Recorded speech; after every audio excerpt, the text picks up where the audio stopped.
Randesan service road પર ઓવરસ્પીડને લઈ અકસ્માત, 2 યુવાનોના ઘટનાસ્થળે મોત. ગાંધીનગરના રાંદેસણ વિસ્તારમાં સર્વિસ રોડ પર ગાડી ચલાવવા વખતે હિતેશ પટેલ નામના વ્યક્તિ ઓવરસ્પીડમાં ત્રીજા વાહનને અડફેટે લેતા દુર્ભાગ્યપૂર્ણ અકસ્માત સર્જાયો.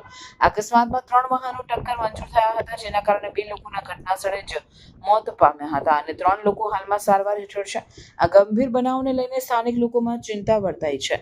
અકસ્માતની વિગતો મુજબ સીસીટીવી ફૂટેજમાં કારની સ્પીડ અત્યંત વધુ હોવાનું જણાયું છે, જેના કારણે આગામી દ્રશ્યો વિકટ બન્યા. આરોપી હિતેશ પટેલ આ ઘટના બાદ ત્યાં જ ઉભા રહી પોતાની જવાબદારી સ્વીકારી હોવાનું પોલીસ અનુભવે જણાવ્યું. સ્થાનિક પોલીસ ઘટના અંગે તપાસ કરી રહી છે અને અનુમાન લગાવ્યું કે ઓવરસ્પીડિંગ આ અકસ્માતનું મુખ્ય કારણ હતું. અકસ્માતને લઈ માર્ગ સુરક્ષા નિયમોનું નવા સરવાળા કેમ જરૂરી છે તે સ્પષ્ટ થયું છે.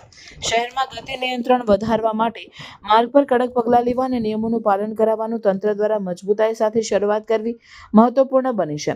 આ દુઃખદ ઘટના સ્થાનિક વાસીઓ અને સત્તાધિકારીઓ બંને માટે જાગૃતિનું કારણ બની રહી છે.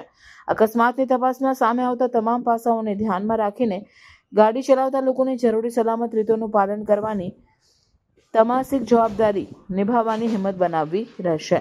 આ પ્રકારના બનાવો ફરી વધતા રોકવા માટે લોકોને સાથે સાથે નિયમનકારી તંત્રને પણ ચોખ્ખી કામગીરી કરવાની માંગ કરી રહી છે.